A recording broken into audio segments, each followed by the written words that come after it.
We're very fortunate to have Keith Black here with us, our guest speaker. Keith is the CEO of Regatta.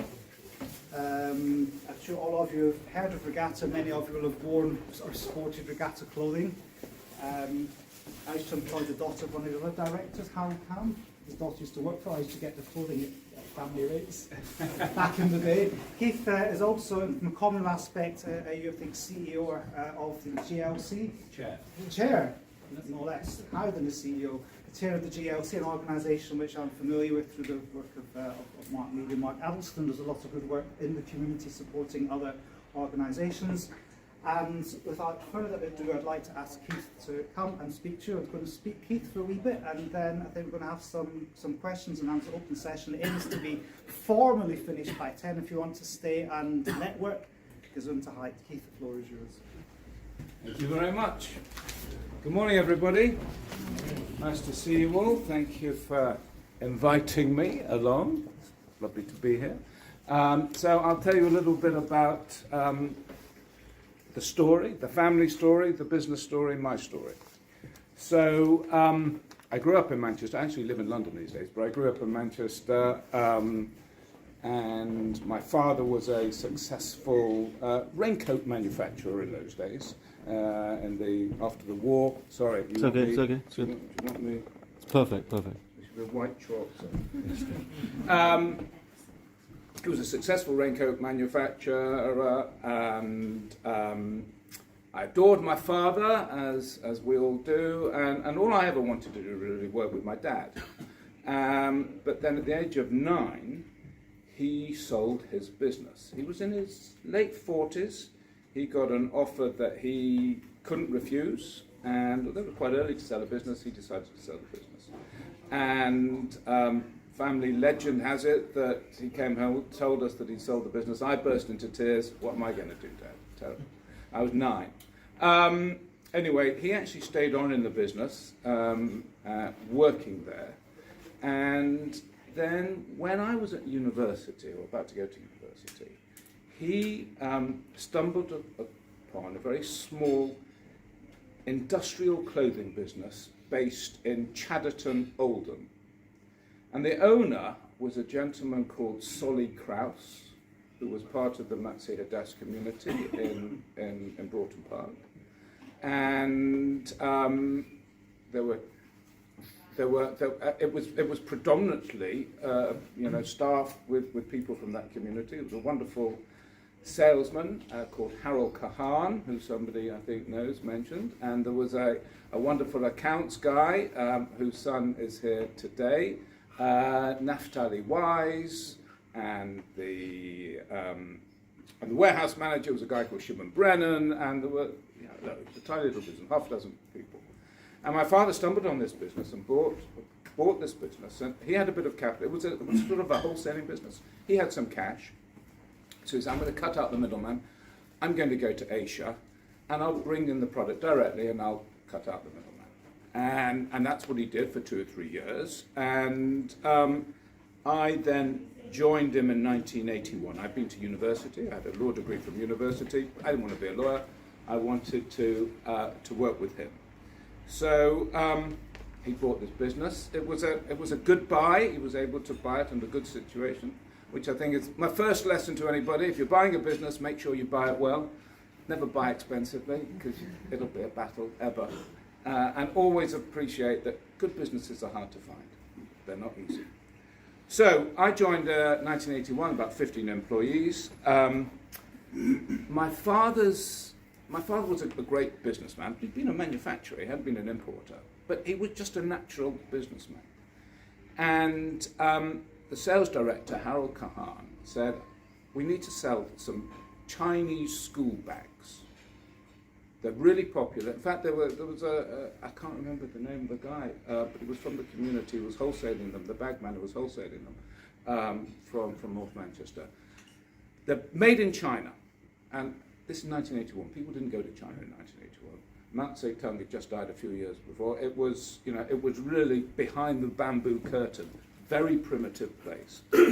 Dad jumped on a plane and went to something called the Canton Fair. I don't know if any of you are importers or anything like that, At those days, that was the only window in. It was open for 2 weeks a year, in April and October.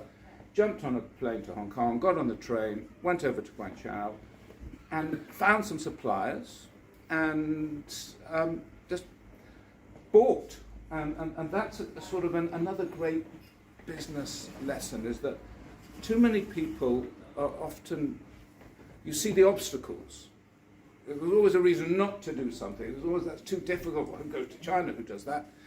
And actually, you want to be a successful business person, you've got to go over the obstacles. Never let the obstacles get in the way. The mission of a businessman is to drive through them and resolve them as they erupt, not to be thwarted, not to be put off by them, which is exactly what he did.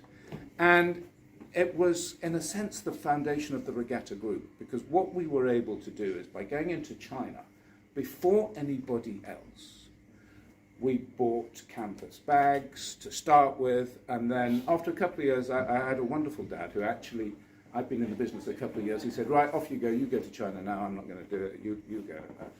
23, 24, but it was that type of, when your father trusts in you, it's one of the greatest moments in your life, actually, in my life, that Dad trusted me. Dad said, you go. And that gave me the confidence to go on and do lots of other things. A man who I adored trusted me, and I respected, thought I was okay, that was okay. So we started buying clothing, and because we were in China, we were buying like half the price, a quarter of the price that we'd been buying this product in the other countries where we've been trading, which was Korea and Taiwan and Hong Kong. China was so cheap, your eyes drop when I'm sure you probably all have that experience when you get a deal. Oh my God, I can't. Anyway, this was a whole country about to burst open, and we were there right at the front of it. And I literally spent the 80s running around China.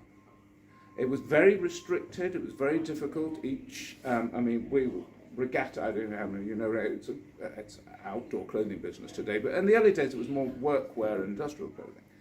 But it was all very tight, it was very quota driven, and it was a centrally planned economy. So, maybe China, there was a quota of 500,000 trousers to come into the UK.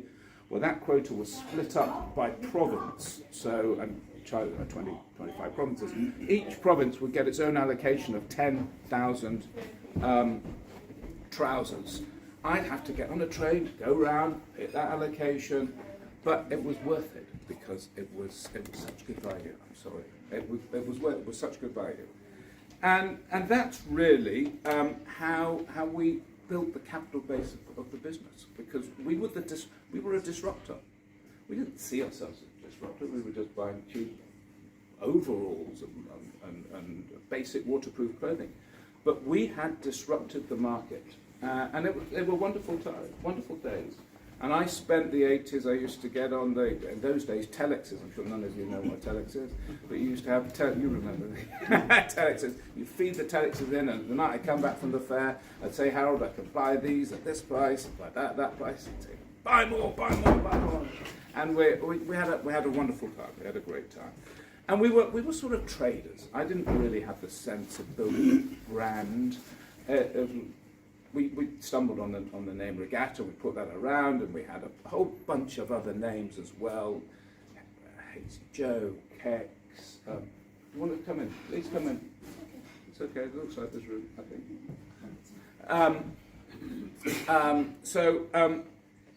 Then what happened? We got, in 1987, you'll remember it, but nobody else, the Which magazine. Which magazine was an early, it was a directory of the best products that you could buy. Consumer reviews. A review, exactly.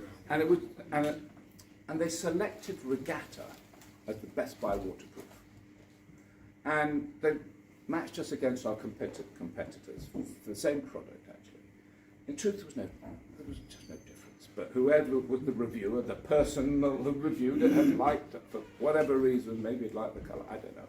We got Regatta Best Buy Award. And that was a big deal. So we thought, right, okay, well maybe there's something in this Regatta. Let's stop messing around with all these other brands. Let's try and build a brand. And this was quite early on. You know, today brands are ubiquitous, but Nike had probably just come to the UK in the mid-80s. So, but I'd spotted them, and I realised that brands were important, and I think this is another interesting lesson. I've always held Nike up as the exemplar of what a branded business should look like. And I think that's a really useful thing to do in anybody's business career, is to look at the very best operation out there, and to recognise that understand what they have done to make themselves that good, and to follow it. There's no harm in copying. You copy in your own way, obviously. And I've always done that in the back of my mind. You know, any article on Nike, any book on Nike. In fact, a film came out a few months ago about Nike. I've absorbed it and watched it, and it's helped. Well, not for Nike, unfortunately, but it's helped me get to where we've got the business. So we dropped all these other, and we decided to become an outdoor clothing brand. We then did another very exciting project. Breathable clothing became all the rage. Before breathable clothing, people, you'd wear the sweatsuits and it was pretty uncomfortable. But breathable clothing came in, and I had connections. So I had a friend of mine, actually Stephen Elias. Don't you know Stephen Elias? You know Stephen Elias. So he's a fabric importer. I asked him to buy some fabric for me. Probably cotton fabric for me. We brought it into Manchester, where I had another friend who had a coating factory. Said, you coat it for me. And then we sent the fabric back out to China, where it was made up into waterproof, breathable jackets, and then it was brought back into the UK. So, that piece of fabric traveled around the world extensively. But again, a big disruptor. We were like half the price. We were selling £50, £70 breathable waterproof jackets against a market that was like £200. So again, huge boost to the business, enabled us to put again into that virtuous circle of the business, investing more in brand, investing more in people, and we grew the brand. And the Regatta brand today is, in total, it's about a £250 million brand, and that's been a lovely story. Regatta was always focused on the lower end of the business, and I knew, and there still is a strain that people often want to burst out of lower end, because a lot of people sort of, as you grow, people want to, they see it as a bit cheap. I don't want to be associated with cheap. So internally, there was a tendency to want to push Regatta out of what I thought was its natural home. So I bought another label off a liquidator for no money at all, called Crag Hoppers. And I decided we'd use the similar technique as we'd used for Regatta, but turn that into a more premium outdoor clothing business. And that we did. We lent on the support network that Regatta could give it, and we have built Crag Hoppers today into a £50 million business, and doing more premium, not top, but more premium outdoor clothing business. I then, in the late 90s, I decided that we should go into ski wear. We thought that the ski wear market was an opportunity for us. It wasn't being done very well. It was very expensive. We started our own label, a name called Dare to Be, and we went into ski wear and have developed that as an adrenaline sports business. It does ski wear, it does cycle clothing, it does fitness clothing, it does mountain clothing as well. That's also now a £50 million business. Also during the 90s, again, I suppose following the Nike model, I realised that we had to get out of it. We couldn't just rely on the UK, we had to become an international business. So we started to open offices all over Europe. We started with Germany and with France, and and then went into Holland, Spain, Italy, into Eastern Europe. We've now got quite a large business in Eastern Europe. We have our head office in Krakow, and we're all over the Baltics. I was speaking to my man in Lithuania in Vilna yesterday, and we used to have an office in Moscow, which this time last year we have had to close down and liquidate that. And we've now got a foothold in America, which is as tough a market as everybody says it is. When, it's what we do when we're, I'm going to go there, I'm going to crack it, everybody says, well, be careful, be careful, be careful, it's really dangerous. And it's really, and they're right. It's a really tough market, really difficult. But we're still in there, and we've been there about 10 years. I don't think we've made a penny yet. We've not made a penny yet. Although I think now we've got a plan in place how we can make that work for us.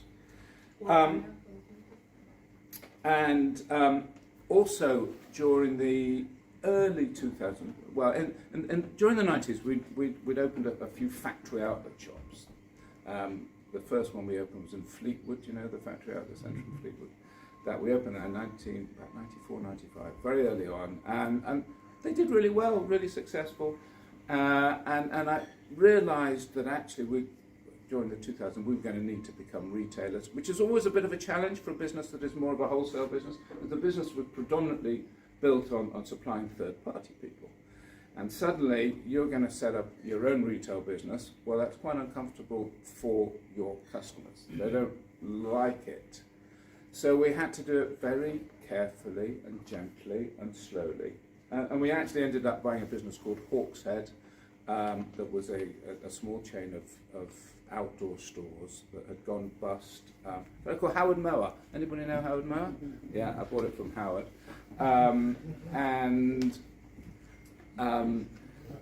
And that formed the basis of what is today our retail business. We've now got 150 shops, and we've got them in UK, about a third of them in the UK. We've got 30 in Ireland, in Southern Ireland. We've got a bunch in Poland. We've got like 20 in Poland. We've got 20 in Germany. Blah blah blah. So we've now built this sort of network of businesses, really, and they're sort of almost mini businesses that feed off a mothership. We're still based in Trafford Park in Manchester. We've got about 500 people in that office. The whole business employs about 2,500 people now. And we have the central operation in Manchester, and the brands are in there, and we keep the brands separate. They run their own marketing, they run their own product, and they run mainly their own sales. But all their central operations, all their distribution, finance, HR, IT is all centralised. And then we give a lot of delegated responsibility to the country managers. And the German country manager runs his own ship to a certain extent. The Irish country manager, he says, Keith, I want to open a shop in here, blah, blah, blah.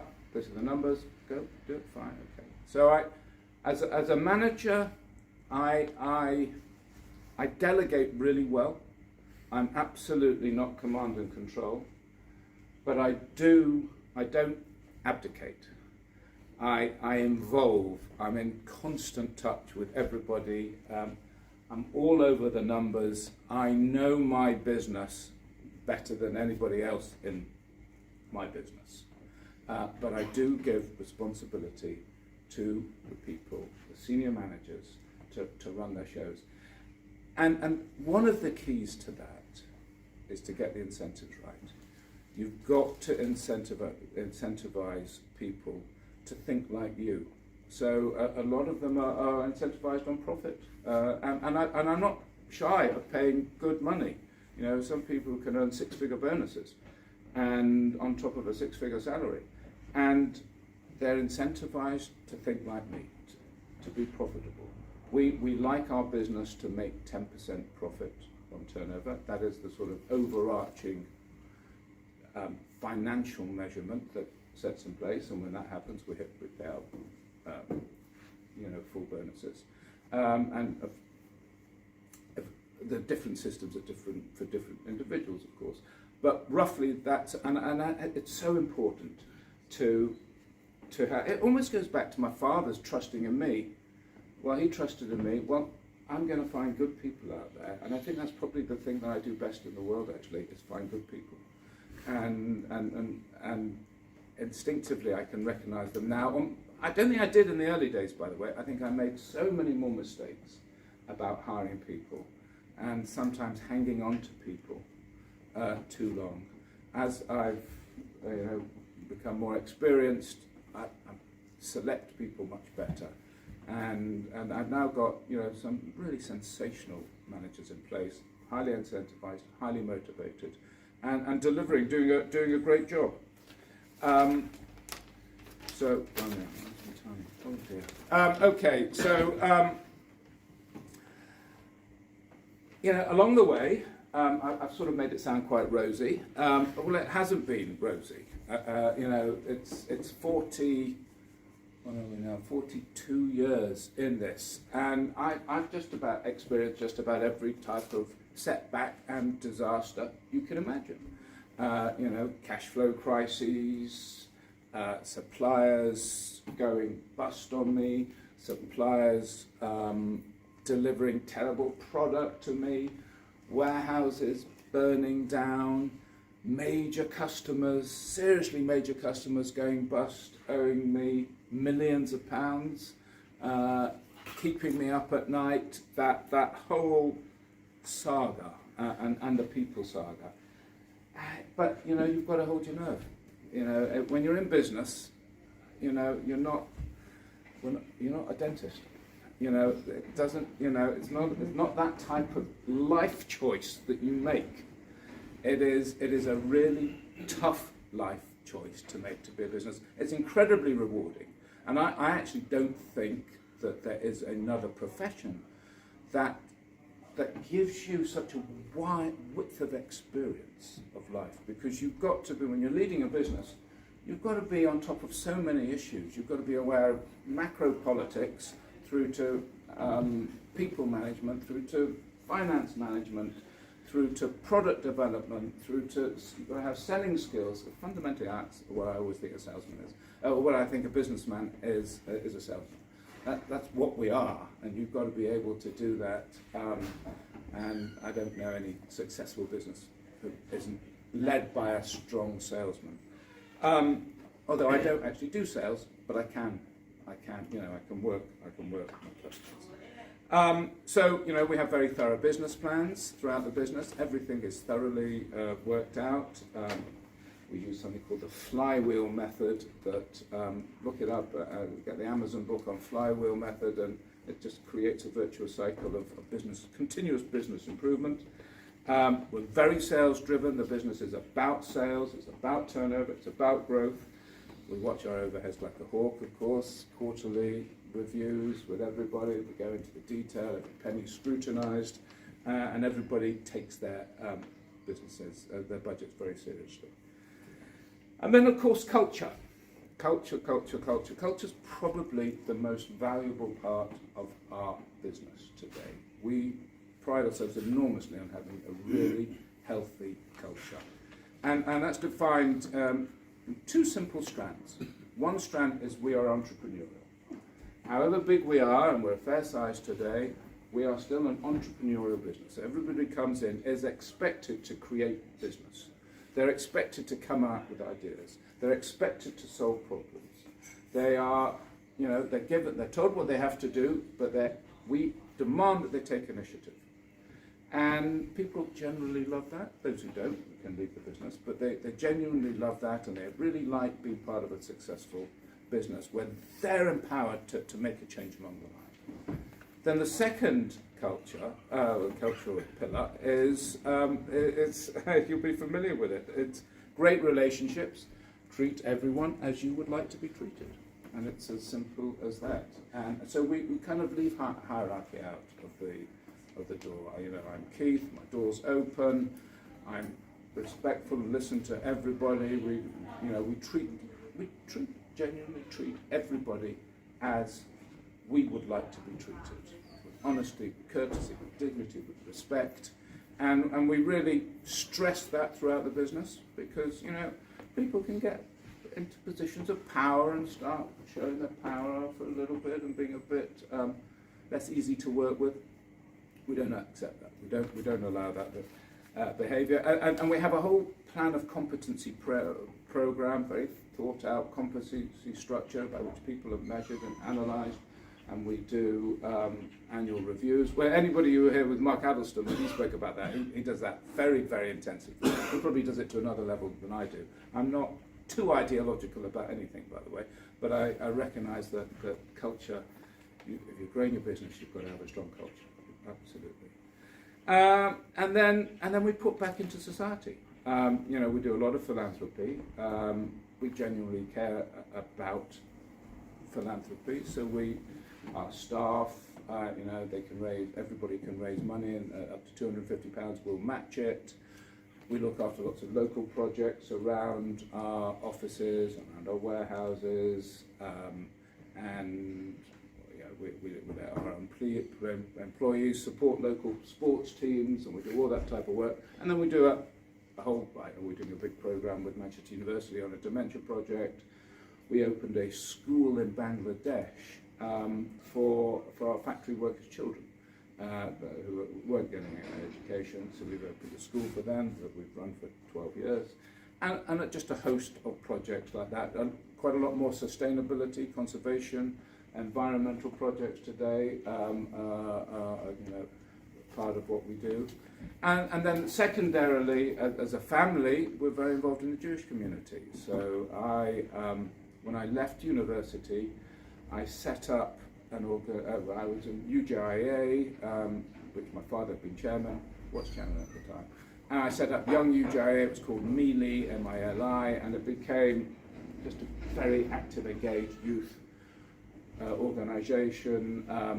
We used to get 300 or 400 people to our events. We raised money, we educated, we socialised, and I went through that. I became chairman of UJIA in Manchester. I then moved to London. I moved to London. At that stage, I had also set up the CST office in Manchester, in Prestwich. And I then went to London. I was on the main board of UJIA in London. I was on the main board of the CST in London as well. I was also on a board here of an arts festival. I've always enjoyed putting back, and I think this, I'm sure many of you are very involved. There's similar skills, aren't there, to business skills, to can-do, to getting things done, to leading. And so I've always enjoyed that, and a year or two ago they asked me to become chairman of the Jewish Leadership Council, which is the umbrella body of all the Jewish charities in the country, which is a very time-consuming job, but very, very rewarding as well. So, challenges going forward. Well, we've just spent about £15 million on a new IT system, which we landed a couple of weeks ago, 1st of June, 3 weeks ago, into the business. It's been incredibly absorbing, incredibly expensive, cost twice as much as we thought it would. Took twice as long, all the usual stats. But it's now in place. We're now going to make that work and see the benefits of that, hopefully take cost out of the business and improve our business intelligence, our information systems. Brexit has been a real pain for us. We used to have one warehouse in Ellesmere Port, 650,000 square foot warehouse, and we'd ship out all over Europe on that. I've now got a warehouse in Poznan in Poland. It's about a 250,000 square foot warehouse, and we now bring stock directly into that warehouse and ship it into Europe. And I've got another one in Southern Ireland, a 140,000 square foot warehouse in Southern Ireland that we bought this time last year. So managing that, managing our stocks, managing the operations of that is really, really tough in quite a flat economy as well. So, it's tough out there. Retail is tough out there at the moment. We've got a big online business now. We've got, we sell 50% of the business is still wholesale, and 50% of the business is what we call direct to consumer. And the direct to consumer side is split 30% shops and concessions. We've got 150 shops. We've got about 400 concessions as well, again, all over Europe. And then about 20-25% is online. And putting those teams together is a challenge. People do tend to sink back into silos, but pushing those issues together, particularly the online and the retail close together, top of our list. Our brands are strong. They're especially strong in this country.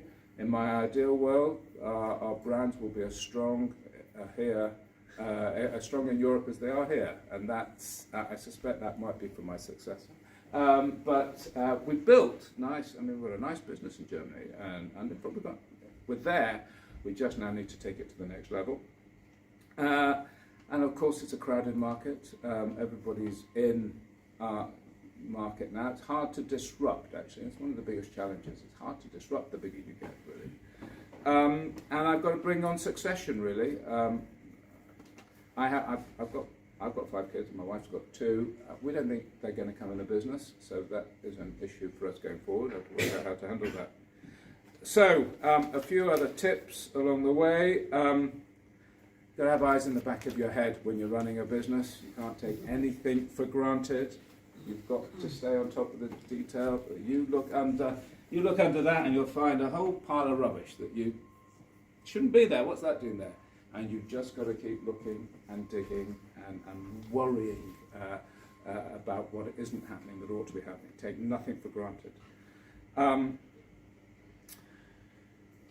Again, take nothing for granted in the sense that business is up and it's down. You may be flying one day and you may think it's all rosy out there, fantastic, I can see something will come out of nowhere and will lay you down. So you've got to build the business with strength and security so your risk is reduced. The Warren Buffett saying it's only when the tide goes out that you know who's wearing swimming trunks, and the tide will go out, so be prepared for that. I'm sure I'm not telling you anything you haven't already experienced anyway. Be prepared for that. You'll hit obstacles, so use debt carefully, stay close to your banks. They are very important to you in a business like mine, certainly. And I think when I look back on my business career, I realise how often I've reinvented the business. It's no longer the business it was certainly 40 years ago, 30 years ago, 20 years, even 5 years ago. The business has reinvented itself. And you've always got to look at your business with fresh eyes. You can't just run it as it's always run. You've got to constantly look for change to the market, change to your employees, change to your strategies, and you've got to work tightly and closely on that. And then great people, as I said earlier. I mean, that's if you want to grow your business, you can't do it by yourself. You've got to have great people around you, and you've got to work closely with them, and you've got to pay them.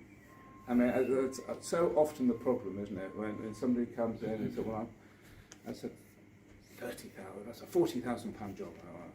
Somebody comes through the door who's really good, but they want 50,000. I don't want to go to 50,000. It's going to upset all my wage. It's going to upset the balance. Actually, they will be worth it. If they are better, they will be worth it. And so you've got to work out the structures. Well, how can I fit them in without upsetting the balance? So look, as I said earlier, being a businessman is a great ride. It's a great thrill. It's a great buzz. It's incredibly rewarding. It can have great rewards at the end of the day financially, but also great sort of life rewards to see something grow in front of you and develop and take a shape, take a life on its own. And sometimes I would leave my business and I look behind and see all the hive of activity, and it's lovely to see. So good luck to you all. Enjoy your business careers, and I wish you all the very best. Thank you very much.